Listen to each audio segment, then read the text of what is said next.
মিয়ানমারের রাখাইন রাজ্যের একটি মুসলিম প্রধান গ্রামে দেশটির সামরিক বাহিনীর বিমান হামলায় অন্তত ৪১ জন নিহত হয়েছেন। এই হামলায় আহত হয়েছেন অর্ধশত বেসামরিক মানুষ।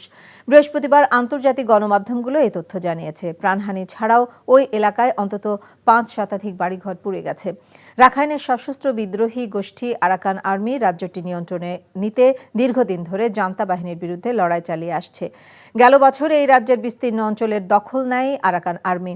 ইতোমধ্যে রাখাইনের রাজধানী সিত্তের সঙ্গে রাজ্যের অন্যান্য অঞ্চলকে বিচ্ছিন্ন করে ফেলেছে এই বিদ্রোহী গোষ্ঠী। রাখাইন ছাড়াও মিয়ানমারের সামরিক বাহিনী দেশটির বেশ কয়েকটি সীমান্ত অঞ্চলে জান্তা বিরোধী বিদ্রোহী গোষ্ঠীগুলোর সঙ্গে লড়াই করছে।